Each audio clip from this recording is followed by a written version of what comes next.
Minha humilde opinião sobre carnaval. Carnaval pra mim é algo desnecessário. É um dinheiro colocado fora, colocado no lixo, que o governo investe tanto no carnaval, porque não sei porque, porque gosta de ver as pessoas ficarem loucas, usando drogas, se prostituindo, pegando DST, roubando as outras, assaltando, matando. É isso que é o carnaval, meu amor. Infelizmente é isso. E outra coisa, não tô aqui para defender nenhuma religião ou para atacar religiões das pessoas. Cada um segue o que acredita, cada um vive o que acredita e ponto final. E cada um tem que ser feliz com a sua. Mas eu vejo que o carnaval ele é mais para a religião da Umbanda, porque assim, carnaval tem mais, falam mais de orixás e guias e etc, blá blá blá blá. Porém, tudo bem, né, que tem pessoas evangélicas que vão no carnaval, daí começa aquela apreciação, daí começa a dizer que estão zombando de Deus, tá. Isso daí eu não gosto, entendeu? Eu acho que Deus não tem que estar no meio dessa baderna, dessa bagunça, porque Deus está em todas as religiões e Deus tem que ter respeito com ele, sabe? Eu não gosto de quando ficam zombando de Deus, fazendo putaria e botando o nome de Deus. E eu acho desnecessário pessoas evangélicas irem no carnaval falarem do amor de Cristo. Tudo bem, eu acho lindo, maravilhoso, eu aplaudo isso. Mas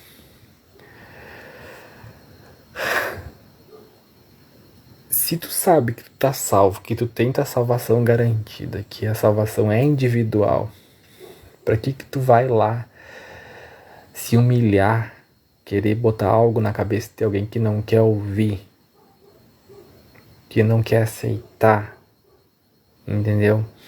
Religião, política e vida social é algo que a gente não se discute. Cada um com a sua, cada um vive do jeito que acha que tá bem, que tá certo. Tudo bem, tudo bem, tudo bem, eu compreendo, eu respeito todas as religiões. Mas eu acho que a gente tem que respeitar Deus, sabe? Eu odeio quando começa a zombaria, começa no carnaval a fazer coisas lá, zombarem de Deus. Eu não gosto disso, eu não acho legal, sabe? Outra coisa que eu não acho legal é escandalizar o nome de Deus, sabe?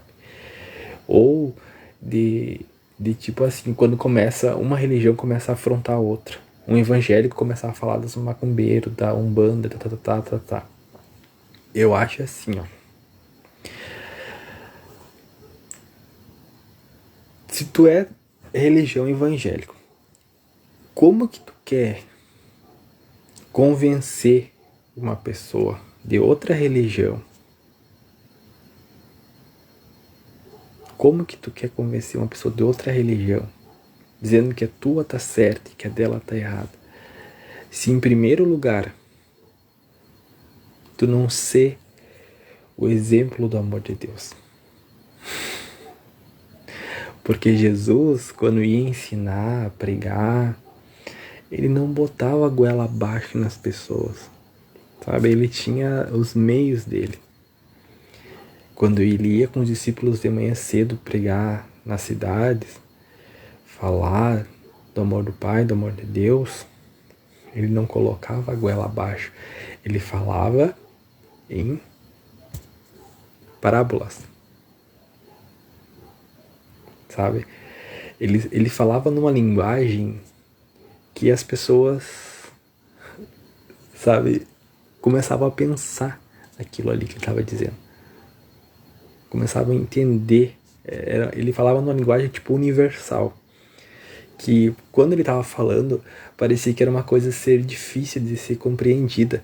Mas se aquela pessoa parasse e pensasse naquilo que ele estava dizendo, ela ia entender o porquê daquilo ali. A mesma coisa aconteceu quando uma mulher, agora me esqueci o nome, tipo, eu já li a Bíblia umas quantas vezes, foi ao encontro dele, acho que era Maria Madalena, não sei, não tenho certeza, que era uma prostituta, que estavam a ponto de apedrejá-la. Jesus pegou e parou, ela chegou até ele e escreveu algo na areia. E as pessoas ficaram observando. E daí, quando ela foi até ele, eu tô explicando assim de uma maneira fácil, do jeito que eu entendi, para que você também entenda. Sabe o que ele disse para aquelas pessoas que estavam com uma pedra na mão para apedrejar aquela mulher que eles achavam que era impura, que era pecadora? Eles falaram assim, ó: quem não tem nenhum pecado, que atire a primeira pedra. Jesus falou assim: quem não tem nenhum pecado, que atire a primeira pedra. Aquelas pessoas que estavam prontas para apedrejar aquela prostituta, que eles acreditavam que era impura, que era pecadora, e eles eram os santos, os corretos. Eles pegaram aquela pedra que eles tinham na mão e largaram no chão, porque eles também tinham pecado. Então, assim, a mesma coisa no carnaval. Parece que tem uma guerra de religião, sabe? A mesma coisa nos aplicativos, no TikTok, no Quai, parece que tem uma guerra espiritual. Porque um tá falando da igreja evangélica, outro tá falando da Umbanda, sabe? Eu acho que tem que ter um respeito entre as religiões. As pessoas têm que aprenderem a respeitar o próximo, sabe? A gente tem que aprender a respeitar. Se eu amo Jesus, eu amo Jesus, eu amo Deus, eu vou ter que respeitar quem é de outra religião. Você não é obrigado a conviver com aquela pessoa, mas você é obrigado a respeitar. Eu acho que na vida é tudo com ordem e decência. A vida da gente tem que ter limites, sabe? E Jesus falou aquilo: quem não tem nenhum pecado, que atira a primeira pedra. Todo mundo largou as pedras, porque na verdade todos nós somos pecadores.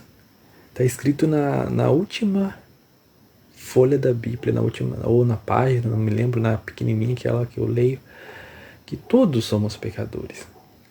Todos, não importa a religião, todo mundo peca, todo mundo erra, porque é normal.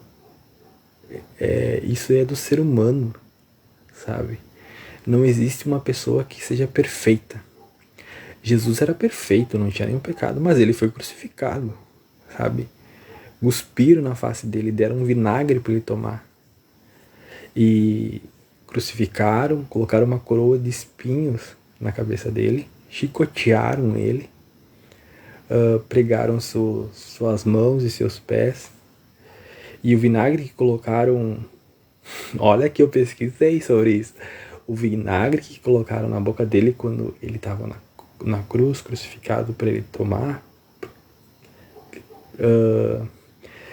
colocaram num pedaço de madeira uma esponja com vinagre. E eu pesquisei sobre aquela esponja. Se você pesquisar na internet, procurar pesquisar a fundo sobre isso no YouTube, aquela esponja eles usavam tipo num lugar, tipo um negócio, tipo uma privada. As pessoas faziam necessidade ali, usavam aquela esponja. Olha a humilhação que ele passou na cruz. Ele carregou a própria cruz que ele foi crucificado.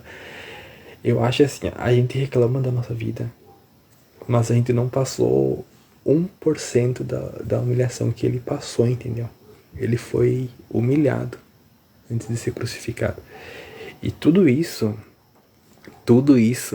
ele fez por amor a nós. Por isso que eu amo Jesus. Eu não amo o pastor, eu não amo a igreja. Eu amo Jesus, sabe? Eu amo Deus. Eu acredito neles, entendeu?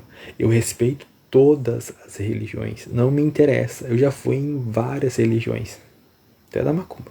Mas só para mim ver, para mim entender o porquê disso, o porquê daquilo, para mim respeitar também. E eu respeito. Eu não tenho nada contra ninguém. Mas eu amo Deus, sabe? Porque assim, ó, porque eu tenho várias histórias para me contar, várias experiências que eu tive com Deus.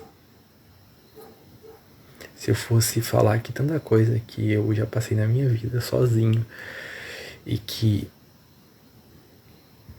eu tive a sensação de estar sendo cuidado por alguém, de estar sendo amado por alguém. Eu lembro que quando eu era mais novo, que eu estudava numa escola municipal, na escola que eu estudava tinha uma professora. Ela era evangélica, ela me deu uma Bíblia. Sabe, ela me deu uma Bíblia. Sendo que meus pais foram 32 anos crentes e eles se afastaram da igreja por motivos deles. Não sei quais, não quero saber, mas Deus sabe de todas as coisas. E daí, eu não tava mais indo na igreja. E daí eu lembro que quando eu me assumi na minha escola, que eu era gay, eu fui muito criticado, muitas pessoas me humilharam, falavam mal de mim, tal.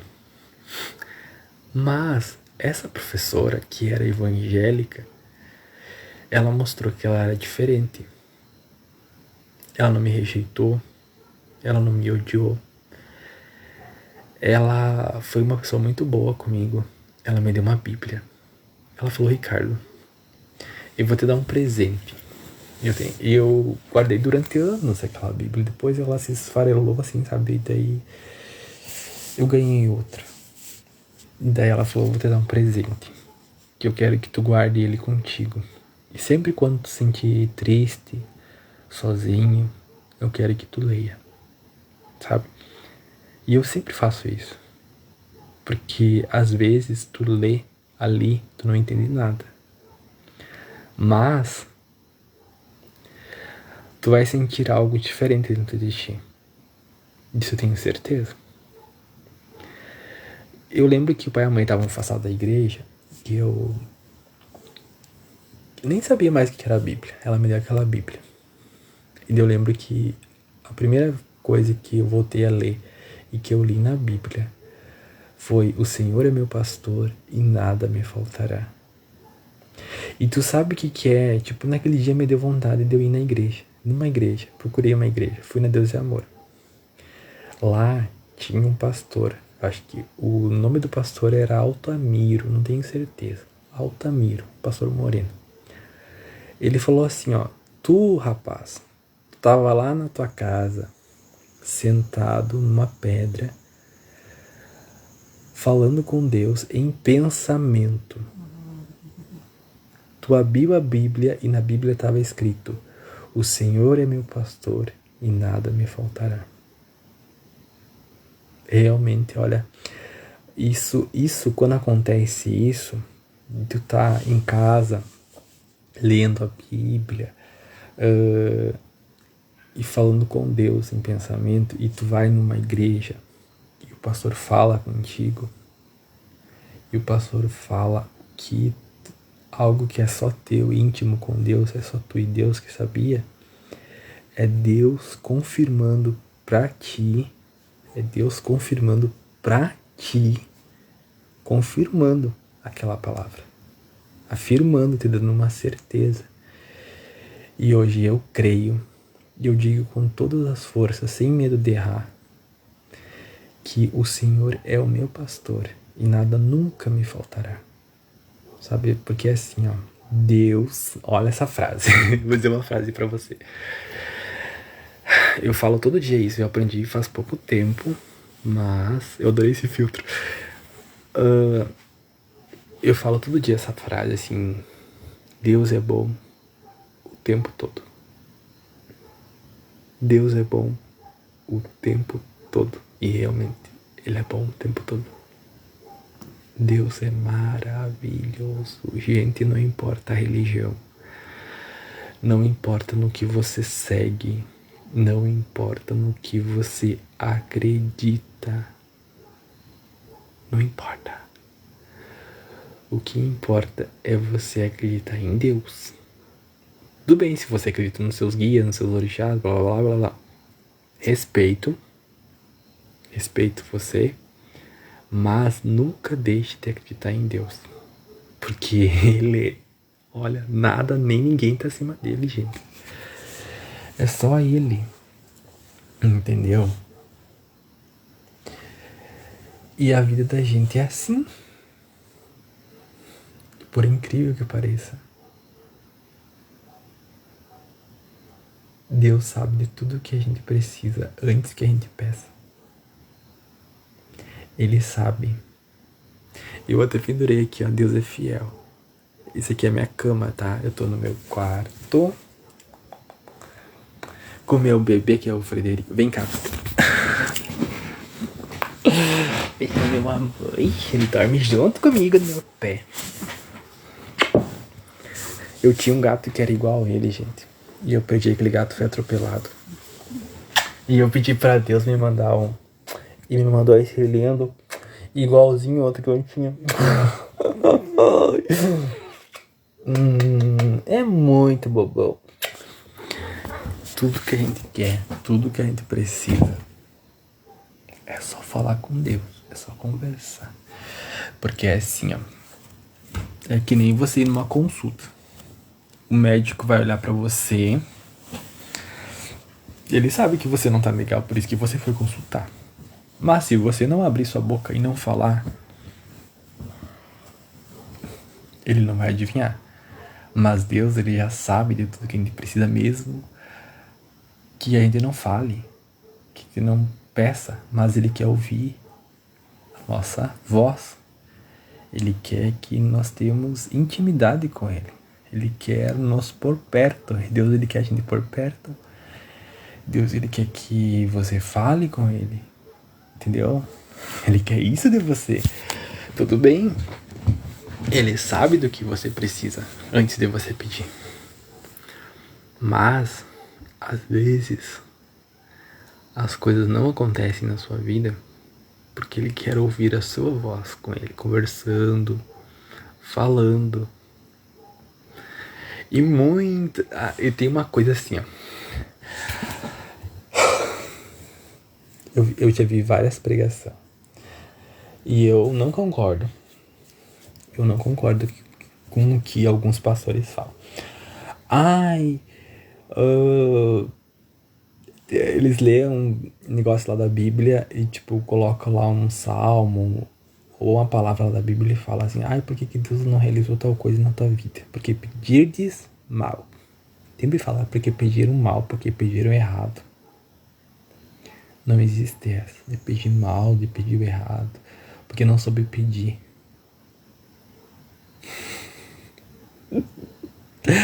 Às vezes, gente, o que a gente quer, Deus sabe se aquilo é bom ou ruim pra gente, se aquilo vai trazer felicidade ou tristeza. E muitas vezes a gente acha que aquilo vai trazer algo bom, e lá na frente Deus sabe que vai trazer tristeza, então ele não dá, entendeu? Então ele não dá. Ele só vai dar se for da vontade dele, se for algo bom que vai trazer felicidade pra vida da gente. Entendeu? Tipo assim, ó. Digamos, no momento, digamos um exemplo. Por exemplo, assim, eu quero uma moto. É um exemplo que eu tô dando. É um exemplo.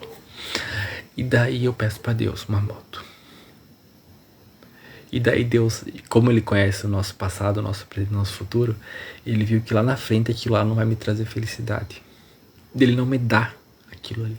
E daí eu fico triste, porque Deus não me deu. Daí os pastores falam, porque pediram errado. Porque isso, porque aquilo. Não é assim. Não é assim. Deus ele evita tantas coisas na vida da gente. Dele dá tanto livramento que a gente não enxerga, sabe? Muitas coisas que a gente não vê. Porque ao nosso redor, mesmo que você não acredite, que a sua religião não acredite, eu acredito. Ao nosso redor tem anjos e demônios lutando pela nossa alma. Todo dia nasce e morre pessoas. Todos os dias. Então, tem anjos e demônios lutando uma guerra espiritual ao nosso redor. Por que às vezes, do nada, acontece uma tragédia e morre uma pessoa? E às vezes, a pessoa sofre um acidente e não acontece nenhum arranhão com ela. Por quê? Daí uns falam, foi sorte, não é a hora dela. Não é a hora dele. Deus sabe de todas as coisas. O dia e a hora é ele que sabe. Entendeu? Só que às vezes Não é o dia e nem a hora. E acontece. Aconteceu. Por quê? Só ele sabe. Não sou eu que vou saber. Entendeu? Só que às vezes, quando a gente tá conectado com ele, ele evita que essas coisas aconteçam. Sabe? Às vezes não é nem o dia, nem a hora da pessoa e aconteceu. Aconteceu. Às vezes foi antes do tempo. Porque viveu tantas coisas, investiu tempo em tantas coisas e esqueceu o dono da vida. O dono da nossa vida é Deus. Sabe? É Ele. Ele é o dono da nossa vida. Ele dá, ele tira a hora que ele quer. No carnaval, tava Ivete Sangalo, a Baby do Brasil, conversando. Daí, a Ivete Sangalo falou do, não sei o que lá, debateu o apocalipse que a Baby do Brasil. Tudo bem a Baby do Brasil ter falado que Jesus pode estar voltando. Todos os evangélicos, sabe, tem uma esperança. Todo mundo tem uma esperança que Jesus volte logo. Até eu quero que ele volte logo, sabe? Eu quero que ele venha de uma vez. E uma hora ele vai vir. Só que o dia e a hora ninguém sabe. Ele vai vir como ladrão. Vai pegar muita gente de surpresa quando as pessoas não estiverem mais falando de Jesus, da vinda de Jesus. Ele vai vir, sabe? E ele pode vir de madrugada, ele pode vir num carnaval. E tipo, até o Carlinhos Maia, Carlinhos Brau tava falando lá que quando a Baby do Brasil falou de Jesus, ele sentiu algo estranho e tava chovendo na casa dele, caiu um raio, sabe? De repente, sim, foi Deus que usou ela pra falar pra Ivete Sangalo. Porque assim, a gente, não importa a religião que você segue, você tem que acreditar em Deus. Você tem que acreditar nele. Nele, sim. Entendeu? Por que você tem que acreditar em Deus? Porque ele é o dono da vida. Olha, você já viu algo superior a Deus? Alguém superior? Não existe. Você pode pesquisar na internet todas as pessoas que zombaram de Deus, que criticaram, que falaram alguma asneira, falaram alguma besteira, morreram em acidente, morreram em tragédia. Sabe? Porque ele é dono da vida, gente. Como que tu vai criticar quem te formou? Quem te criou? Né? Então,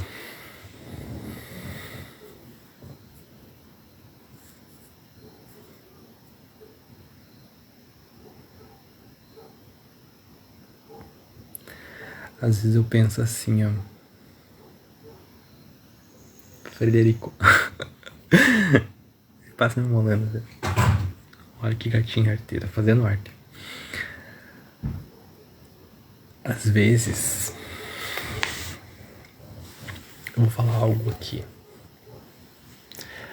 Às vezes você se olha no espelho. Você se olha no espelho. E você vê tantas coisas que você almeja, que você quer. Mas você acha pra você impossível.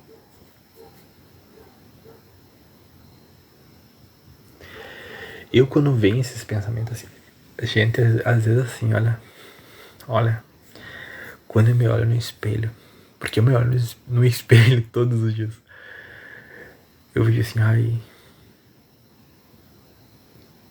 tem sonhos de Deus, tem projetos nessa vida, nessa mente. Eu tô que nem a borboleta, quando ela tá no casulo. Tô no casulo, recém tô no casulo. Daí depois ela pega e ela sai do casulo, a criança e voa. Só que eu penso assim, Tem que ter transformação, tem que ter mudança, sabe? Um dia, uma pessoa da Assembleia de Deus me falou assim: às vezes a gente tem um problema que a gente acha que é grande na vida da gente. A gente tem um sonho que a gente acha que é impossível para nós. E quando a gente coloca nas mãos de Deus, a gente vê que esse problema se tornou tão pequenininho, que era tão grande, e que esse sonho nas mãos deles, nas mãos dele, se torna mais que possível. Quando a gente tem sonho na vida da gente, quando a gente sonha com algo, quando a gente almeja algo na nossa vida, é o próprio Deus colocando isso na nossa mente. E Ele só vai colocar esses sonhos na sua mente, na sua vida, quando Ele sentir que você está preparado para conseguir. Porque às vezes a gente quer coisas, mas a gente não está preparado para receber. Às vezes a gente quer algo de Deus e Deus não nos dá, porque a gente não está preparado para receber. Entendeu? A gente não está preparado para receber. E muitas vezes o que a gente quer, aos olhos de Deus, aquilo não vai nos trazer felicidade. Daí Deus não nos dá. Porque o que Deus tem para a vida da gente é melhor. É grande. Não é pequeno. Entendeu? Quando você confia em Deus, quando você coloca a sua vida nas mãos dele, o que ele tem para você é gigante. É maravilhoso. É perfeito. Sabe? O que Deus dá, ninguém tira. O que Deus vai te dar, ninguém vai te tirar. O que Deus vai fazer na tua vida, ninguém vai conseguir desfazer. Entendeu?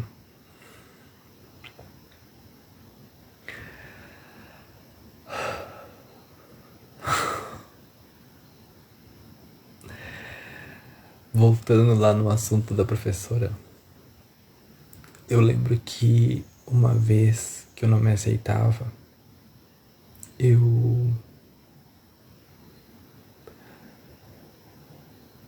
peguei algumas coisas, algumas roupas,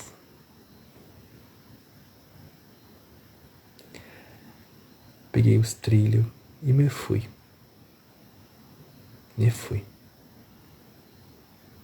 E levei aquela Bíblia junto comigo. E sabe os pensamentos que eu tinha de mim naquela época, quando eu me assumi que eu era gay, no colégio, pra minha família?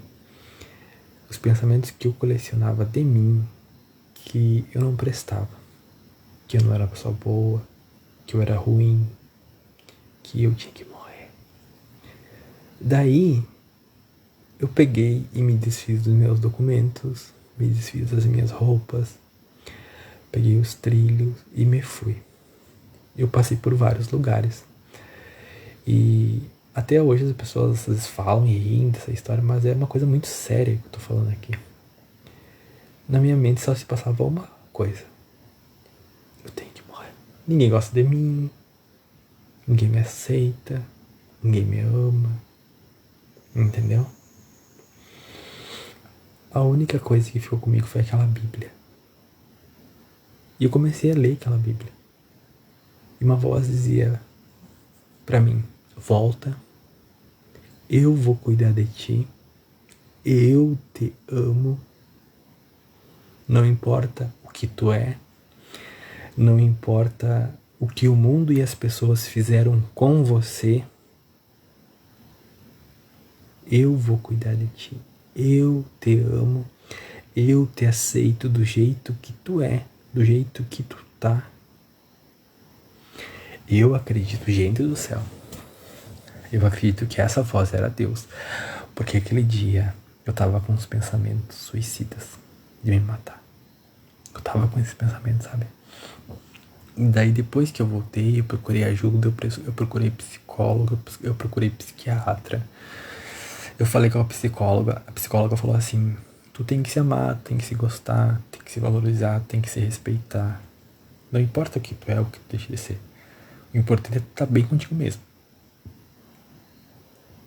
Eu morava com a minha família, resolvi morar sozinho, por quê? Comecei na igreja, comecei a buscar Deus, comecei a me entender melhor. Quando tu mora sozinho, quando tu começa a ler a Bíblia, começa a ler coisas sobre sexualidade, começa a entender sobre ti, tu começa a se amar e se respeitar. Claro que religiões eu passei por várias. Eu fui em várias religiões. Isso estava fazendo uma lavagem cerebral na minha cabeça. E daí eu comecei a me afastar. Comecei a ficar quieto no meu canto, comecei a ouvir meu coração, comecei a falar com Deus, sabe? E Deus começou a cuidar de mim. Eu comecei a me amar, a me respeitar do jeito que eu sou, sabe? Quem tem que me mudar é Ele, entendeu? Se eu sentir no meu coração, que eu não tô feliz, que eu não tô bem com algo na minha vida, eu vou mudar. Mas isso se eu sentir no meu coração, se Deus colocar isso no meu coração. Não vai ser pastor, não vai ser igreja, não vai ser nada, não vai ser ninguém. Vai ser eu e Deus. Eu coloquei uma coisa na minha vida assim, ó. É eu e Deus. Porque nos momentos perrengues que eu mais precisei, eu não tive ninguém, gente. Eu não tive ninguém junto comigo. Na minha vida, ninguém. E daí hoje, eu vou dizer assim pra você. Eu tive 2 anos de depressão profunda por causa disso. Eu abandonei o CAPS. Abandonei, não me arrependo. Continuo indo na psicóloga. Continuo porque ela era maravilhosa. Muito boa. Não tomo remédio, graças a Deus. Tomo chazinho de alecrim. Adoro, amo. Chá de cidreira. Procuro tomar chá natural. Mas remédio, metopar, não tomo mais. Nunca mais. Por quê? Por que eu não tomo mais esses remédios fortes que me davam? Me dava todo aquele spam pra me tomar. E chegou uma época que eu me olhei no espelho e eu não me reconhecia, sabe? Eu dizia assim, essa pessoa não sou eu. Não sou assim. Eu quero chorar quando não tiver que chorar, eu quero rir quando não tiver que rir. E daí eu lembro que faleceu a minha avó, a mãe da minha mãe, que eu amava muito a minha avó. E eu fui no velório e eu não tava sentindo tristeza, eu queria chorar, eu queria botar pra fora, eu queria desabafar aquilo ali, sabe? Eu queria sentir junto com eles aquela dor da perda. Gente, por mais que eu estivesse chorando por fora, por dentro, eu tava estranho, sabe? Daí eu conversei com o psiquiatra. Doutor, por que aconteceu isso e aquilo comigo? Ele falou, os remédios que eu te dei, eles cortam um dos sentimentos, ou da alegria ou da tristeza. Eu disse, então, esses remédios eu não quero mais pra minha vida. Tu vai abandonar? Vou abandonar. Abandonei. Não fui mais, porque lá eu tava ficando mais doente. Porque lá encontrei pessoas com problemas piores do que eu. Entendeu? Piores. E daí eu me afastei. Aquilo não tava fazendo bem pra mim. Porque lá eu conversava com outras pessoas e descobri que as pessoas estavam com problemas piores do que eu. Eu abandonei. Então, hoje, por exemplo, se eu não tô bem, eu procuro ficar bem. Eu procuro me ajudar. Porque tem pessoas que têm problemas. Tudo bem, a depressão é uma doença. Concordo. Mas tem pessoas que têm esse problema, que não querem se ajudar, que não querem ajuda. Entendeu? A pessoa que tem depressão, ela tem que querer se ajudar. Ela tem que querer ajuda. Porque se ela não fizer isso, ninguém vai ter dó delas, sabe? As pessoas, a gente fica esperando caridade, sentimentalismo das pessoas. E muitas vezes as pessoas não estão cheias de problemas. E tem aquelas pessoas que têm depressão e querem sobrecarregar as outras, entendeu? Com seus problemas, com as suas melancolias. E eu coloquei algo na minha cabeça. O que tá aqui, eu vou resolver. Eu vou cuidar da minha mente. Se eu não estiver bem, eu vou fazer ela ficar legal. E foi assim que eu fui trabalhando comigo mesmo. Eu procurando me ajudar. E tem muitas coisas que influenciam na vida da gente. Tipo, eu amo a cor branca. Quando eu vim morar nessa casa, a cor dela era amarela. Eu odiava aquela. Gente, eu não gosto de azul. Ainda mais dentro da casa.